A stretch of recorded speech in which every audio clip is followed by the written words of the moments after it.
కూటమి ప్రభుత్వం ఏర్పడిన తర్వాత ఎన్నికల్లో ఏదైతే హామీనిచ్చిందో ఆటో డ్రైవర్లకు, టాక్సీ డ్రైవర్లకు, వీళ్ళందరికీ కూడా టాటా మ్యాజిక్ డ్రైవర్లకు ఏదైతే ఉచిత బస్సును ప్రవేశపెడితే ఈ ఎవరైతే టాక్సీ డ్రైవర్ల యూనియన్లు ఉన్నాయో వారందరితో కూడా మాట్లాడిన తర్వాత ఉచిత బస్సు విధానాన్ని అయితే అమలుపరుస్తామని కూడా కూటమి ప్రభుత్వం అయితే హామీ ఇచ్చింది. కూటమి ప్రభుత్వం ఇచ్చిన హామీ అయితే పూర్తిగా విఫలమైందని చెప్పి ఈరోజు ఏలూరు కలెక్టరేట్ వద్ద అయితే ఇటు టాక్సీ డ్రైవర్లు, మ్యాక్సీ డ్రైవర్లు, ఇలాగ టాటా ఎస్ డ్రైవర్లు, ఆటో డ్రైవర్లు అందరూ కూడా పెద్ద ఎత్తున నిరసన కార్యక్రమం అయితే చేపట్టారు. దీనికి సంబంధించి ఇటు ఉచిత బస్సు విధానాన్ని అమలు చేయకముందే వీరికి ఎవరైతే ఆటో డ్రైవర్ల యూనియన్లు, టాక్సీ ఓనర్స్ యూనియన్స్ ఉన్నారో వీరందరితో కూడా కూర్చొని మాట్లాడి సంక్షేమ బోర్డును ఏర్పాటు చేసి అలాగే జీవో నంబర్ 21ని రద్దు చేసి వీరందరికీ కూడా ఎవరైతే లైసెన్స్ కలిగిన వారు ఉన్నారో వారందరికీ పిఎఫ్, ఈఎస్ఐతో కూడిన ఇటు సంక్షేమ బోర్డును ఏర్పాటు చేయాలని చెప్పి వారికి సంవత్సరానికి 15,000 రూపాయలు కూడా ఇస్తానని చెప్పి కూటమి ప్రభుత్వం అయితే హామీ ఇచ్చింది.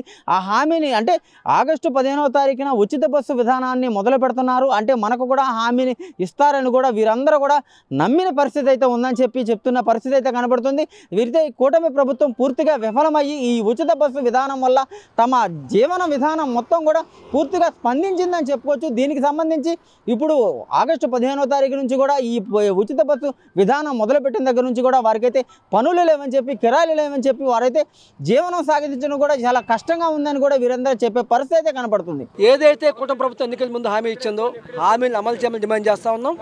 ఎన్నికలకు ముందే మేము కూటమి ప్రభుత్వానికి మేము లెటర్ ఇచ్చాము. మీరు ఏదైతే హామీ ఇచ్చారో ఫ్రీ బస్సు, ఆ ఫ్రీ బస్సు కారణంగా ఆటో కార్మికులు, మోటార్ కార్మికులు, క్యాబ్ కార్మికులు, టాటా మ్యాజిక్ కార్మికులు నష్టపోతారు, ఉపాధి కోల్పోతారు. దీనికి ప్రత్యామ్నాయంగా మీరు ఆలోచించాలని చెప్పి మేము ముందే లెటర్ ఇచ్చాం. ఆటో సంఘాలతో చర్చించాలని మేము కోరాం. కానీ ఈ రోజు వరకు 16 నెలలు గడిచిన ఏ సంఘంతో చర్చించలేదు. ఫ్రీ బస్సు పెట్టే సందర్భంగా, బస్ పథకం పెట్టే సందర్భంగా ఆటో మోటార్ సంఘాలతో చర్చిస్తామని చెప్పి ముఖ్యమంత్రి గారు చెప్పారు. కనీసం చర్చించలేదు. ఆ సందర్భంగా 15వ తారీఖున హామీతో పాటు మాకు కూడా హామీ ఇస్తారు, అమలు చేస్తారు అనుకున్నాం. కానీ మమ్మల్ని మోసం చేశారు.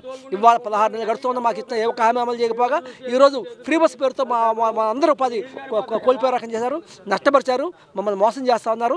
ఇది సరైనది కాదు. మీరు హామీ ఇచ్చారు, మేము కోరలా. మీరే ప్రతి వర్కర్కి, ప్రతి డ్రైవర్కి 15,000 ఇస్తామని చెప్పి అన్నారు.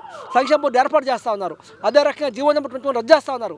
ఇలాంటి హామీలు మీరు ఇచ్చి మేనిఫెస్టోలో పొందుపరిచి ఈరోజు మీ మేనిఫెస్టో మీరు అమలు చేయట్లా. అమలు చేయకపోక ఈరోజు మమ్మల్ని రోడ్డుని పడేశారు. వాళ్ళు మీరు రోడ్డు ఎక్కామంటే కారణం ఈ ప్రభుత్వం. ఇది సరైనది కాదు. మీరు మాకు ఇచ్చిన హామీలు అమలు చేయటం కాదు, ఈరోజు ఉపాధి కోల్పోయాం. మిత్రులు చెప్తా ఉన్నారు, డ్రైవర్లు చెప్తా ఉన్నారు. ఏ ఒక్కరు కూడా రోజుకి 200 రూపాయలు ఆదాయం వచ్చే పరిస్థితి లేదు. ఇవాళ రాష్ట్ర ప్రభుత్వానికి మోటార్ రంగం ద్వారా ప్రధాన ఆదాయం వస్తూ ఉంది. ఏదైతే ఎరక్ ఉందో, సారా బ్రాందీ ఉందో, బ్రాందీ కన్నా ఎక్కువ ఆదాయం మోటార్ రంగం ద్వారా వస్తుంది. మేము అందిస్తా ఉన్నాం, డ్రైవర్లు అందిస్తూ ఉన్నారు. అలాంటి మోటార్ రంగానికి ఈరోజు మీరు ఏ రకంగా సాయం చేయకపోగా ఈరోజు బరువు పెట్టారు, మరి మమ్మల్ని ఇబ్బంది పడేశారు. ఇది సరైనది కాదు. మీరు ఇచ్చిన హామీలు అమలు చేయాలి. ఏదైతే జీవో నెంబర్ 21 రద్దు చేస్తూ ఉన్నారో అది అమలు చేయాలి. అదే రకంగా మీరు 15,000 అన్నారు, ఏడాదికి 15,000 కాదు. వాళ్ళు మేము నచ్చిపోతా ఉన్నాం.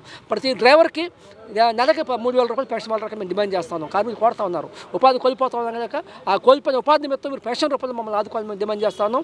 అదే రకంగా సంక్షేమ బోర్డు ఇవాళ ఇందాక డ్రైవర్ ఒక ఆయన చెప్పారు, మా నుంచి లేబర్ సెస్ వసూలు చేస్తూ ఉన్నారు. ప్రతి వాహనం నుంచి లేబర్ సెస్ వసూలు చేస్తూ ఉన్నారు. ఆ లేబర్ సెస్ డ్రైవర్లకు ఉపయోగించాలి. వేల కోట్ల రూపాయలు లేబర్ సెస్ ఈరోజు గవర్నమెంట్ దగ్గర ఉంది. ఆ డబ్బుని మాకు ఉపయోగించాలి. ఆ సెస్ని నేను డ్రైవర్ సంక్షేమం కోసం ఉపయోగించాలి. ఇవాళ ఏ పథకం అమలు చేయాలి, మా కోసం అమలు చేసే పథకాల్లో ప్రభుత్వం పైసా ఇవ్వక్కర్లా, లేబర్ సెస్ ఉంది. ఆ సెస్ ద్వారా మాకు సంక్షేమ బోర్డు ఏర్పాటు చేసి ఆదుకోవచ్చు. కనుక సంక్షేమ బోర్డు ఏర్పాటు చేయాలి. ఈ పథకాలు అమలు చేయాలి. ముఖ్యంగా ఫ్రీ బస్ కారణంగా నచ్చిపోతున్న మొత్తం మోటార్ కార్మికులందరినీ ఆదుకోవాలని డిమాండ్ చేస్తాం. లేని పక్షంలో ఈ ఉద్యమం ఇప్పుడు అన్ని చోట్ల జరుగుతోంది. రాష్ట్ర వ్యాప్తంగా ఒక ఉద్యమంగా వీలైతే ఒక బంద్గా కూడా ఈ ఉద్యమం చేపడతామని తెలియజేస్తా ఉన్నాం.